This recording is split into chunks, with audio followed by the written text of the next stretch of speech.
Ooh,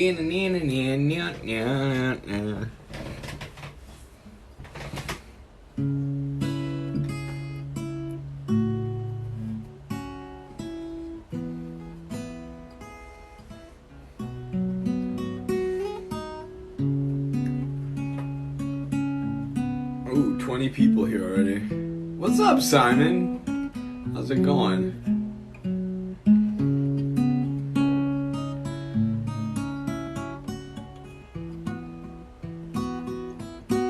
Ooh, stickers already. That's a good sign for this live. Stop telling me to play Wonderwall, please.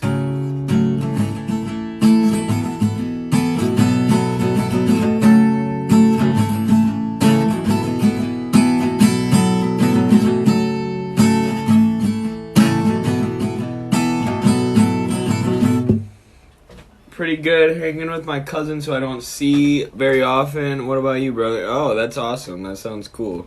Love hanging with the extended fam. I'm good. I don't have to work tomorrow. I usually work 4 a.m. on Mondays, and I don't have to tomorrow.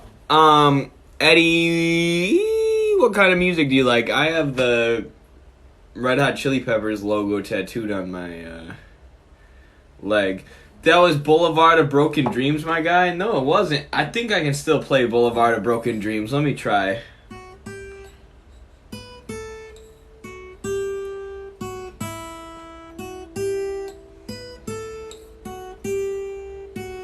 That was right off the top of my head, so that's impressive.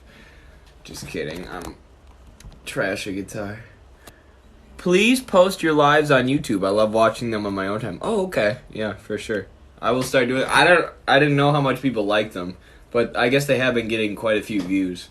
So I will keep posting them. Workout routine. I'm posting my workout routine once I get 15K YouTube subscribers. Hear that, everyone? So subscribe to Midwestern Marks on YouTube.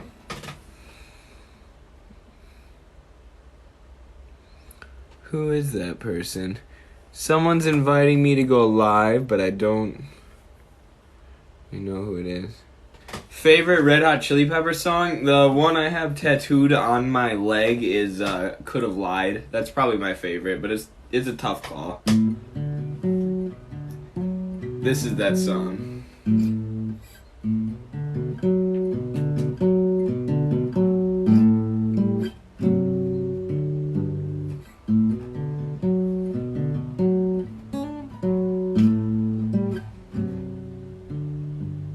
There you go.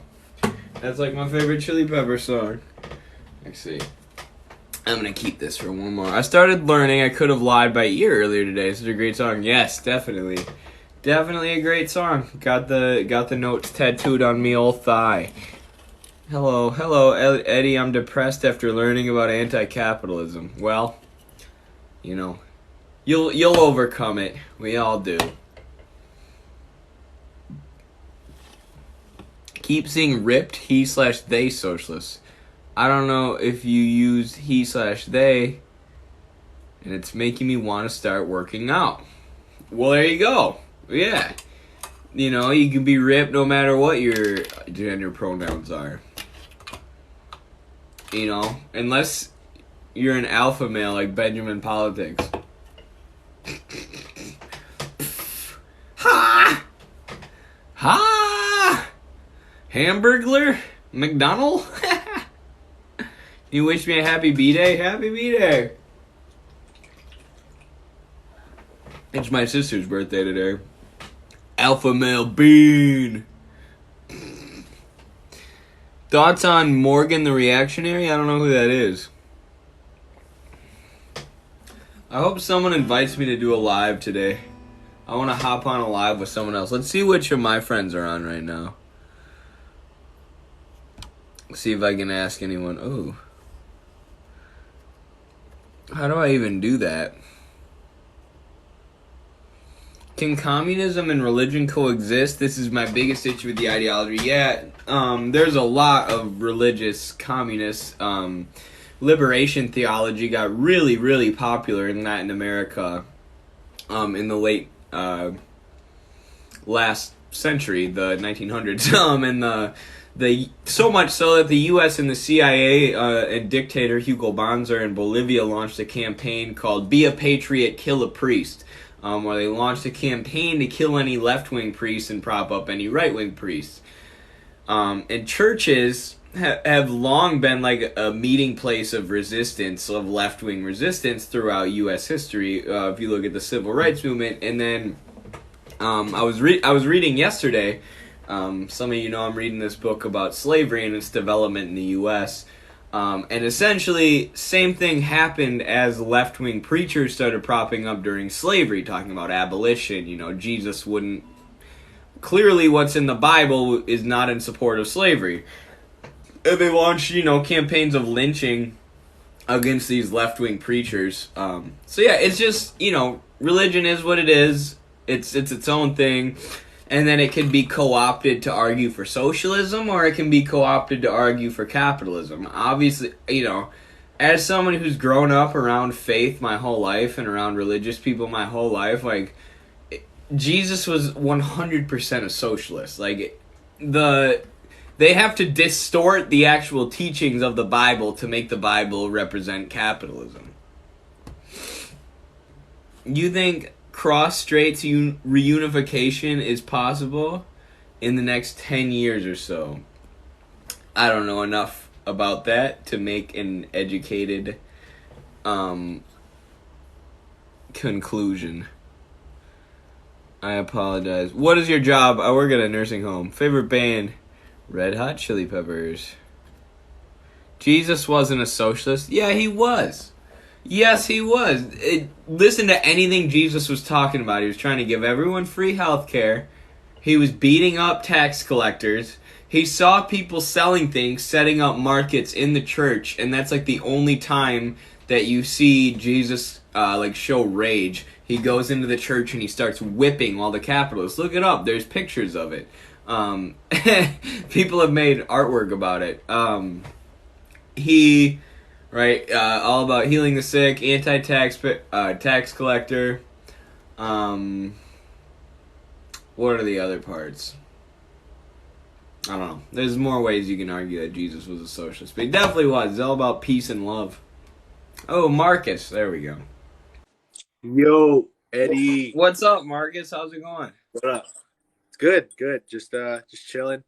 Nice. Nothing much, actually. Yeah, I'm off tomorrow, so I'm not really doing anything. Figure I go live. What about you? Sweet. Yeah, I don't have to work tomorrow because of Memorial Day, so I'm like, I'll hop on the live, I guess. Yeah. We talking communism? It's a pretty nifty ideology. You should check it out. Yeah, I've been thinking about it. I think I might be a communist. Someone said on my live yesterday that you were a dangist. Is this true? A dangist? Well, I'm of the opinion that's not a real word. I actually have dangist blocked on my Twitter. So okay. So I figured that's fair. We have my buddy from Peru, Sebastian, he's a Peruvian Marxist. He has a pretty good piece about Dang on our website specifically. What did Dang do exactly? Because I'm still reading Mao, so I'm into Maoism right now. But I've heard Maoists speak very negatively of Dangists. What's the whole thing there? Well, Dang opened up the country to market reforms. So he allowed private investment with the idea of, if we keep dictatorship of the proletariat and if we keep a strong state control of banking and industry, and we keep setting out these central plans, we can control the market forces in order to raise our productive forces within the context of global capitalism, keep the U.S. off our backs, and then look to build socialism. Well, their first goal was to raise people out of poverty by 2025, and they've hit that. And the next goal is socialism by 2050. So the critique from Maoists is that once you reinstate market forces and you allow private investment, you've just, you have capitalism. And their critique is that the workers aren't in control of the state anymore, and that China has restored capitalism. So that just sounds like Xi and Deng kind of introduced neoliberalism to China. Well, that's what they thought it was. David Harvey wrote that book, Neoliberalism, and Deng is on the cover. And like that's what they thought at first, but even David Harvey has said I was wrong about that. Like, that's what it looked like at first, and even that's what Parenti thought it was at first. But now it's looking like there's been massive anti-corruption efforts under Xi, and they've reintroduced a lot of Maoist ideas, and they moved more towards that goal of moving to socialism. So it's less neoliberal than people originally thought, and now a lot of people are willing to support it. Yeah, I mean, I have my own personal contentions with China. They're pumping a lot of foreign capital into Africa and stuff like that. I think they're a tad neo-colonialist, but I like their idea of moving to socialism by 2050 or whatever Xi Jinping said.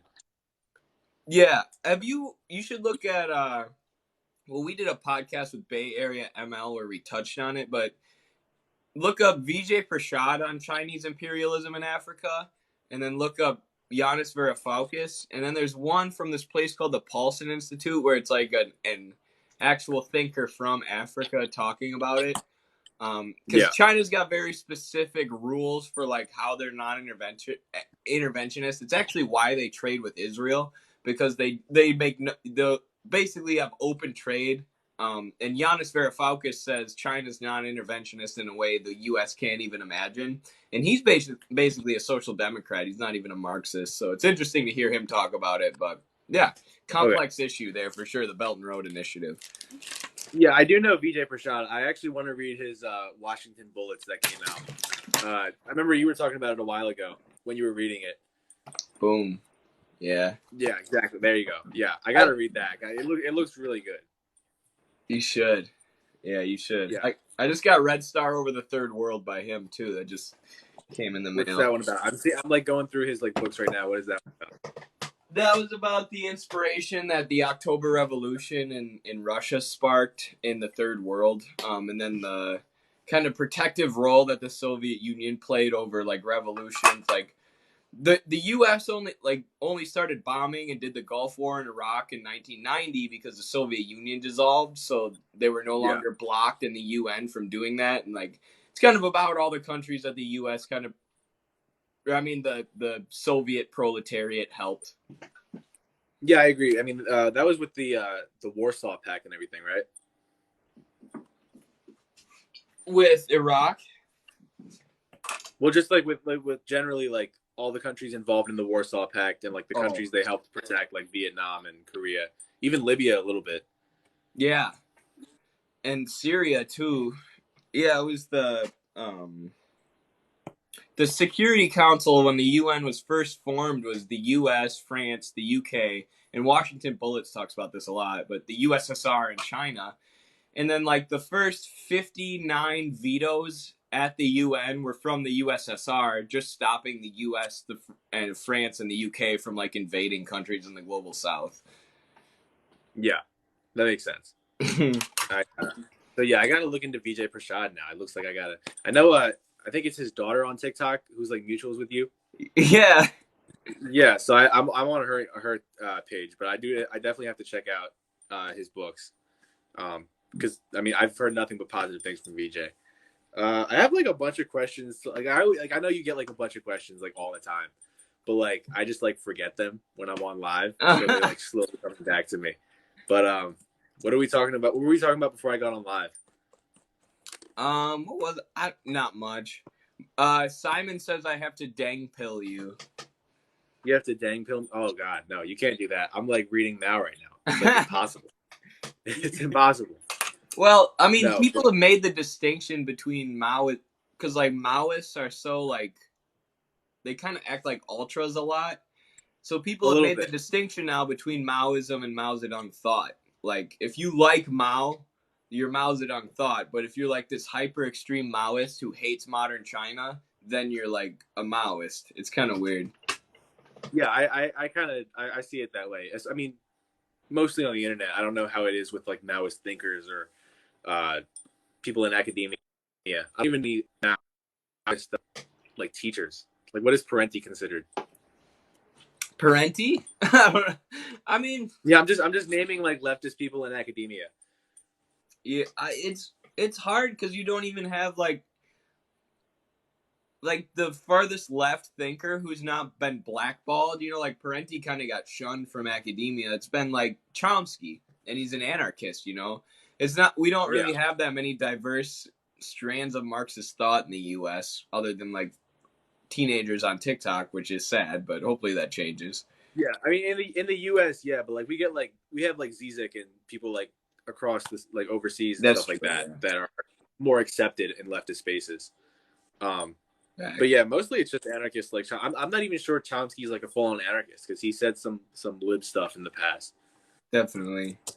Yeah, but yeah, what was I gonna say? Do you think that the or you know what? No, before I get on like another serious topic, are you gonna wrestle Benjamin Politics? I'm Because down. I want to box Benjamin Politics. I invited him, but he won't Yeah. box me.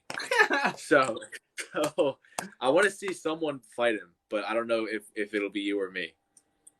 I'm down for anyone. I think we should just set up like a whole card. Like set up a handful The whole of card. fights, make it happen. That'd You be know? amazing. There you go. We'd make. I don't know if we'd make the money off of that, but it would be Probably fun. not, but Be you, me, JP, and like we have to get some. Maybe your boy Matt. yes, And then- Matt will definitely fight. Me and Matt are gonna wrestle when I hit a certain amount of or when he gets 10,000. Okay, all right.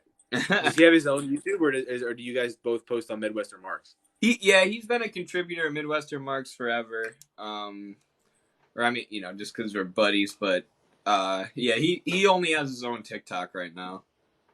Yeah. Okay. So we can do like a whole card. We'll get Benjamin Politics. We'll fight him, and we'll find a bunch of other people. Fuck yeah. Well, I don't know if I'm allowed to swear on here.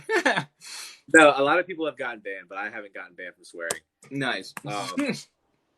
Are you still cool with Owen? Owen JPG or whatever his ad is. Yeah, I feel like I'm the only leftist who's like cool with him anymore. I don't know.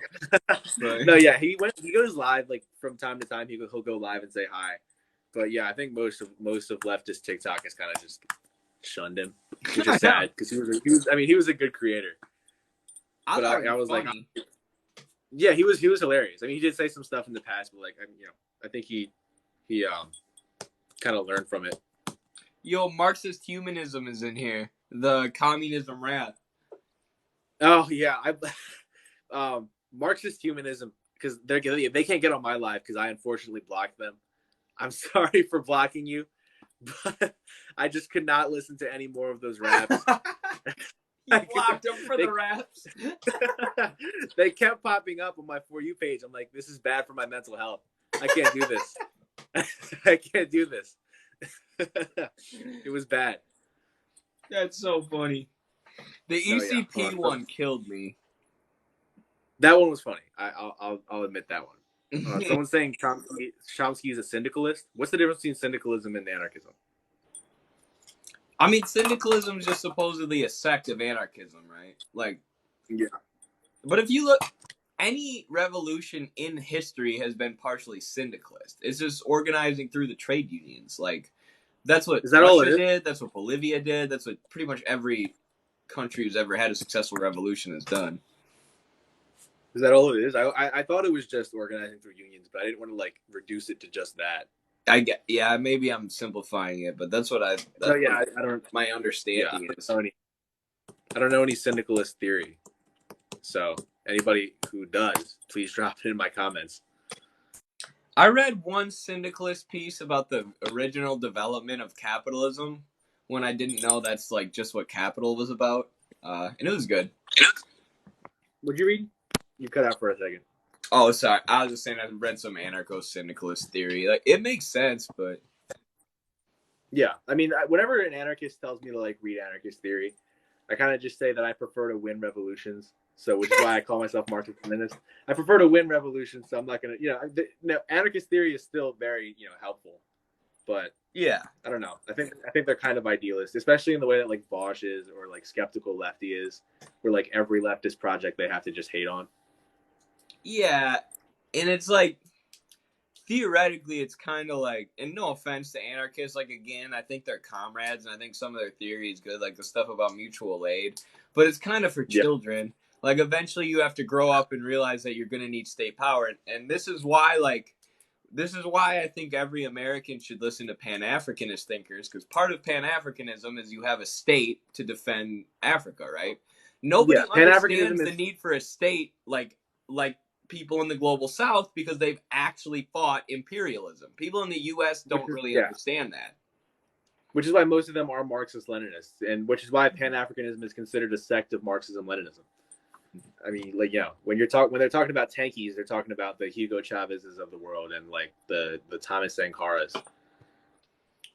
Exactly, and it's like, well, like you expect Sankara to build socialism in Burkina Faso without a state? He had a state, and they still killed him.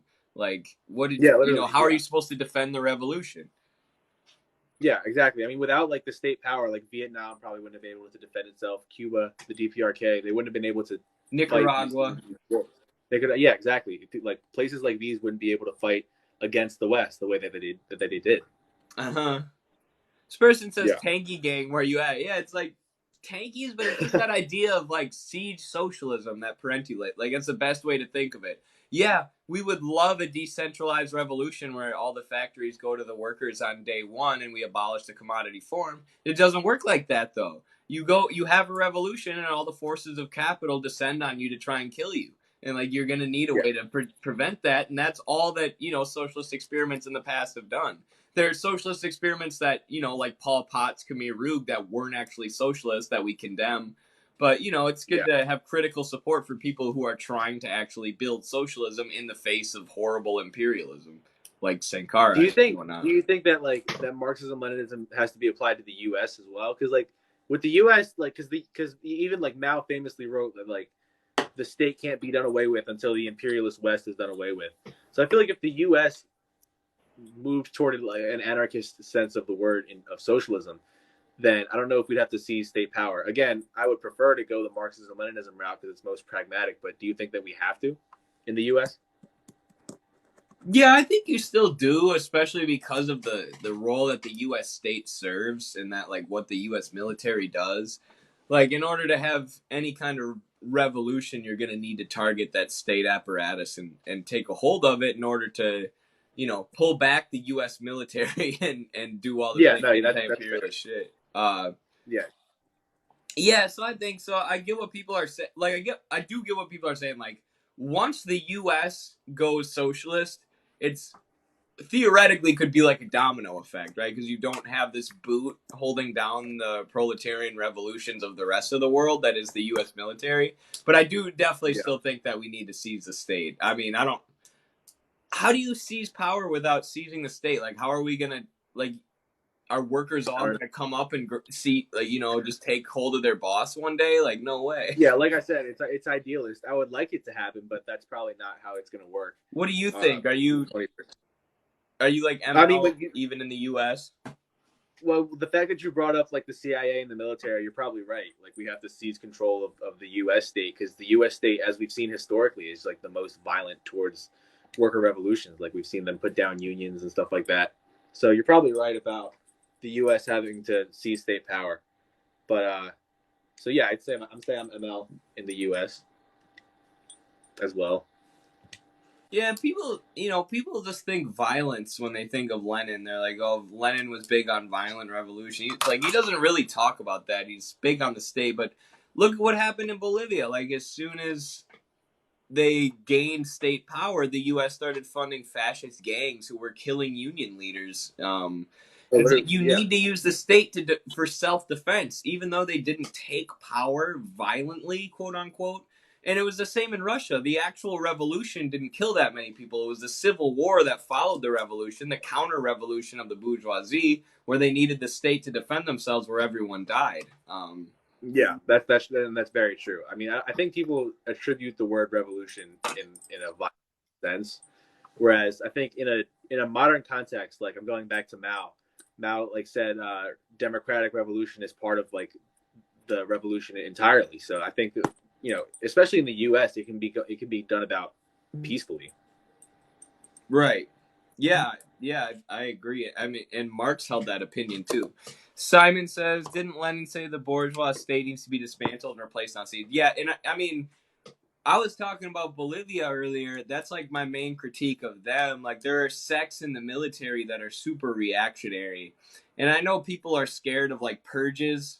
But like Bolivia needs to do something about dismantling the reactionary sects of their military, and they're gonna get accused of being authoritarian, but like they need to do that before the right wing sects, work together with the CIA to do another coup. Yeah, I mean, even the CIA admitted in leaked documents that, like, when Stalin did the purges, it wasn't that dictatorial or authoritarian. Like, Right. they were largely seen as necessary throughout the entire world. Yeah, people. I mean, people got so mad at me for making a video about the purges, but it's like someone asked me about the purges. I wasn't just trying to bring them up to be like a big Stalinist. No, yeah. Someone Yeah, asked no, me, and I'm like, Benjamin, oh well, the U.S. lied about them. Like they weren't great, but no, a lot of them needed to happen. yeah, I remember Benjamin Politics tried making a video on it, and he just did horrible. I mean, libertarians can't really argue empiricism very well. True. So he sounded like an idiot when he tried to refute it. But yeah. I don't but yeah, I mean, even the CIA admitted. I mean, I'm not a huge like Stalinist. I don't even know what Stalinism is, but it's a lot real. of the stuff he did. Yeah, would you agree that like post-Stalin USSR wasn't really moving toward socialism? Because a lot of people will say that it was revisionist after 1954. I think. Yeah. Khrushchev was bad.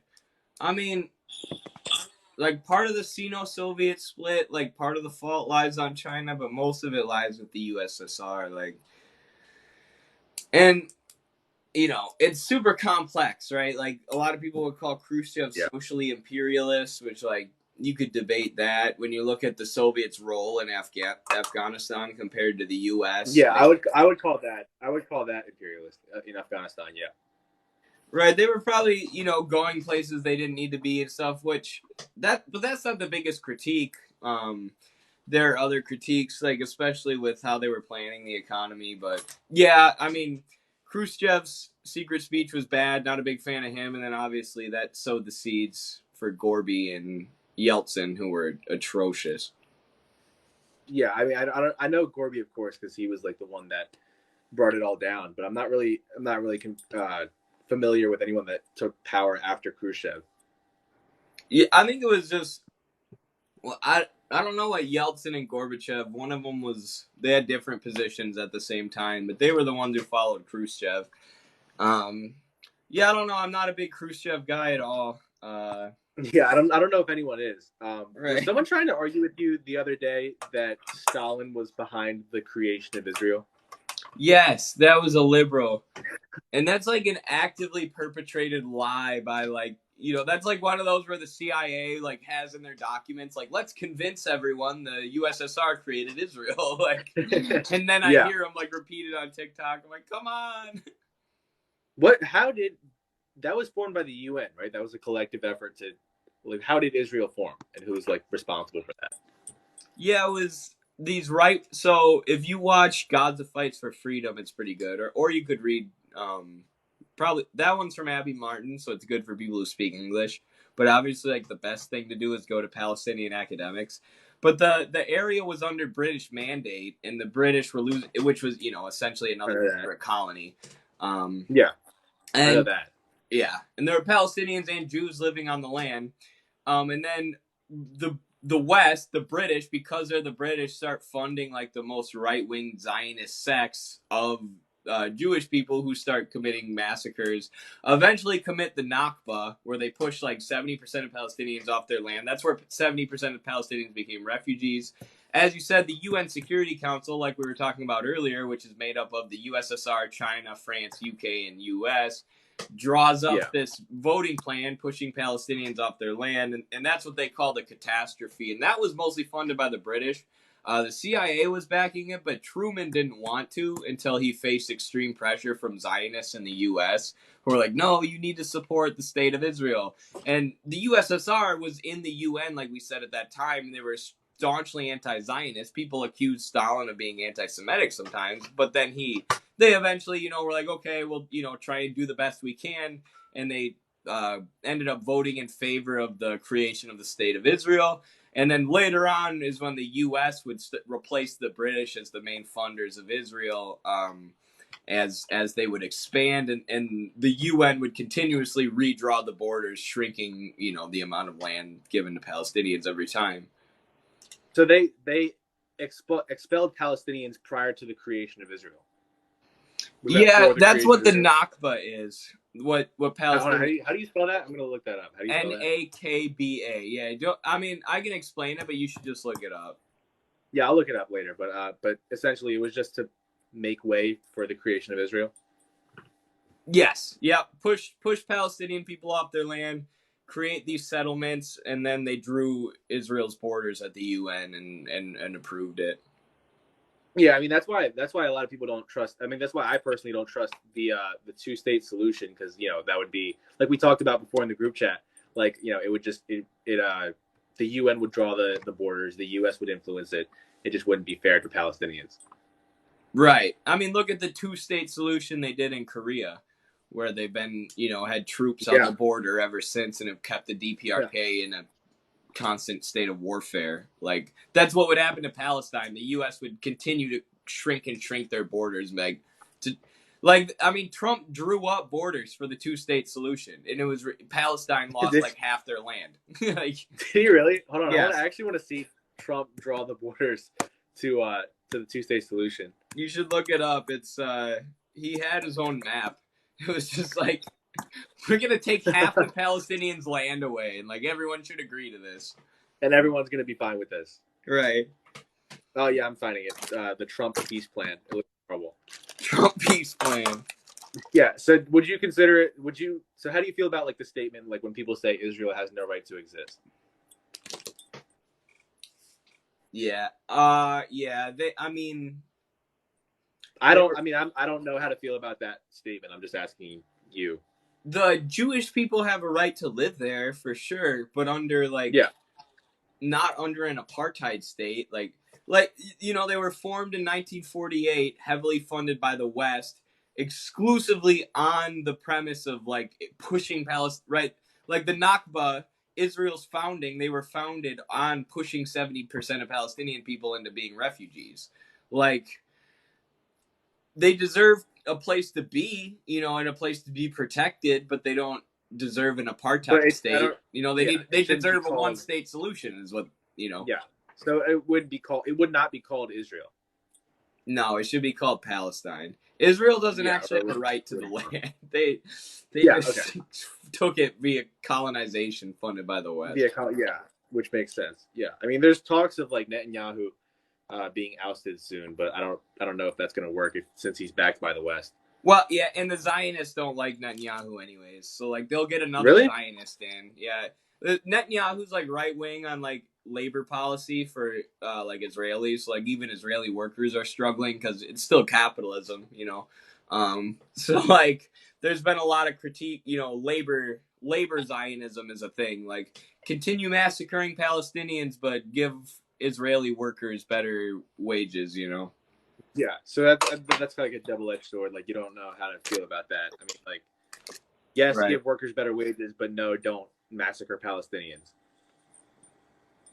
I feel like Netanyahu kind of co-opted the Zionist movement for his neocolonialism. I mean, I think I said that before, of course, but I don't know why Zionists wouldn't like him. I feel like he's kind of been carrying out the reactionary motives of Zionism. Yeah, I was shocked, but like I said, it's complex. When I first started talking about Israel-Palestine, it was one of my first videos that blew up, and the Zionists were going insane. I Zoom chatted with a bunch of members of the IDF, and people who live in the West Bank and whatnot, and they're they were saying some insane stuff about Palestinians, where I was oh my goodness, this is straight up racism and apartheid. I don't want to be talking to these people. But then, second of all, they, it's complex. They're living there, so it's I don't like Netanyahu because he got he did whatever thing that wasn't good for labor. Everyone has their own personal reasons. They're I want a different Zionist president who gives more more workers' rights to Jewish people. I don't know. Everyone has their. There's always internal politics.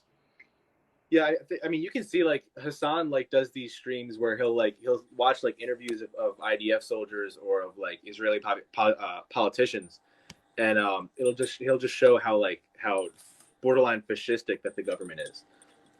And it's it's kind of disturbing, to be fair. It's the best example of like an ethno state anywhere in the world. Like, and you know what? It's usually like, even when you look at the U.S., like the most imperialist nation, when you talk to the people on the ground, like the workers, I don't know. A lot of workers in the U.S. are like white supremacists, but like if you talk to people like you and me, I don't know. If you talk to the majority of the workers, they're not going to support imperialism and stuff, right? But Israel has indoctrinated their citizens to hate Palestinians to a point where they're like, if you look at Abby Martin's interviews with them, you were giving examples, or like I was Zoom chatting with these people. I'm like, oh my God, like how can you say this stuff? This is so clearly racist. A lot of propaganda, and it can be resembled to the U.S. how like the U.S. and the state kind of indoctrinates people into hating people that they're imperializing. Like you remember, like during Iraq or during Libya, where they kind of just spread this propaganda about the people, and it kind of justified it to the workers or the people receiving this information that the invasion was justified. Yeah, talking to the IDF people reminded me of like talking to Americans about Iraq, where it's like they have no, they're just like, oh, we got to be over there. They're bad. Like what? You don't even know what's going on in Iraq. Exactly, and you can't really like blame them. Like you kind of have to blame the U.S. Propaganda machine. So it's tough to see like when people are defending the fascistic motives of Israel and the apartheid, but it is. Yeah. Hold on, someone's asking, is Kosovo in Serbia? I don't know. Kosovo? Yeah, Kosovo. Yeah, I don't know how to say it. Is that the? I don't even know that. Is that the? No, I'm thinking of Rojava. Kosovo is. Oh, I'm drawing a blank. This is so bad. I can't think of it now. I'll look it up. Why, is it like a political issue, or are they just asking like? Yeah, is it in India? It says like it's recognized as a state in Southeastern Europe, so it's its own thing. Huh. Yeah, I guess I don't know anything about it. Technically independent. Oh. I guess it's technically, as of now, it's technically independent. Yeah. Oh, I don't know anything about Kosovo. I was totally thinking of Rojava. Oh, okay. I was thinking of the Kurds. But yeah, that's a whole separate thing. Right. Not even close. Yeah. No, yeah. I mean, I don't know. I mean, maybe, I don't know if they're asking it for political reasons. Like maybe there's a thing going on there. I don't know. Mm-hmm. Honestly, if there's a region of the world I know the least about, it's probably Europe. Like I have a pretty good grasp about like their role in Africa in the last century as far as colonization, but yeah, I know less about their actual struggle for socialism. I know I hear of the Paris Commune. I don't really know what that is. Oh, really? I've just heard of it. I've never really bothered to look into it. I usually focus on projects in the global south. But what was the Paris Commune? Me too. That's why I don't have as good of a knowledge of Europe. But the Paris Commune was the first worker uprising that it happened when Marx was alive. So him and Lenin like analyzed the crap out of it. Like, this is what happened. This is how the state cracked down on the commune, which is like an example. We've had so many socialist experiments today, like Marx and Lenin would be studying them, seeing what worked, what didn't. That's, they studied the crap out of the Paris Commune, this one worker uprising. And when the Soviet Union had lasted more days than the Paris Commune, Lenin had like a party. Because that's how much it meant to him. He's like, we're the longest workers uprising now. The Soviet Union. Yeah, they made it. Which people think of the Soviet Union, as this giant communist dictatorial force. It's like they were having a party when they made it longer than the commune in Paris, because they're like, we've made socialism work this long. Like, we built it in the face of imperialism. Yeah, I mean, did the Paris Commune follow like Marxist ideals, or was this like a separate thing? Yeah, of like so it workers. was a workers' uprising. They took power for like 2 months, started doing all these worker giving power back to the workers, and then the state just brutally crushed them. And that's when Okay. Marx comes up with dictatorship of the proletariat, and he says, first the workers must seize state power, otherwise the state's going to crush their revolution. That was Marx or was that Lenin? Marx. Okay. So yeah, so that's kind of intrinsic to Marxism to seize state power now. Oh yeah, State and Revolution is mostly just quoting Marx and Engels. It's Lenin didn't come up with a lot of that with the state power stuff. Yeah, people just attribute it to Leninism and Maoism because they kind of just went off of that afterwards. Because Lenin and Mao did stuff in real life, so people they actually make them a boogeyman. Yeah, it actually worked, and it worked for them. Yep. Yeah. Do you think that Marx's view on the state is kind of reductionist? And I've seen that take floating around the internet lately, and I kind of agree with it. I don't really know. In what way? Well, when Marx was writing, like, I don't even know, like anything that any book that Marx was writing where he mentions the state, people think that it's kind of reductionist to say that the state solely works to oppress the working class, because you can take the state in the U.S., which works to hold up white supremacy or the patriarchy, etc. It would be kind of reductionist to say that it only goes after the working, like it solely goes after classes. Yeah, read the Working Day chapter of Capital. He's very clear that the state will do stuff for workers, but those things need to be fought for and gained. Like, any social democratic stuff we have in the U.S., Medicare, Medicaid, Social Security, like the actual working day, like the limits of the working day are set when workers struggle and they demand, hey, the state needs to pass laws on the working day. But if they were to, attempt to actually seize the means of production, like in the Blair Mountain uprising, that's when the police come in and start killing the workers and put it down. It's still an instrument for suppression, but you can, through controlling industry and controlling the economy and through, class struggle, you can force the state to put worker protections on. And that was Marx's whole point. So yeah, and I agree with that. Yeah, I agree. I agree with what you're saying, but I just don't know if Marx ever avidly spoke out against just the way that the state apparatuses hold up white supremacy. Maybe because in Russia it was different. I don't really know the material conditions of Russia at the time, but in America that's 100% the case. Towards the end of his life, he started doing more. But that's why I call myself a Marxist-Leninist, even more so than the Vanguard Party and state power and whatnot. It's the imperialism aspect. Marx had not seen capitalism develop to the point of imperialism, and imperialism is where, like the video we did, you see the blatant white supremacy of the white countries just holding the black countries in power, using financial oligarchy and whatnot. So that's Marx's biggest shortcoming, and where we need to add to his analysis is how capitalism turns into imperialism. But then he was still dealing with a very early stage of capitalism, so he probably didn't see it as much. That is true, but it looks like I'm gonna have to go back and read Capital, which I'm dreading because I don't want to read Capital again, because it's like the longest book ever, and it's written like a third grader. Yeah.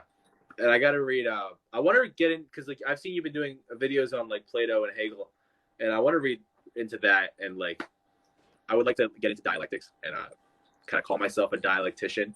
Yeah. But that's a very complex topic to read. It's very hard to simplify, especially when people try and do it on TikTok.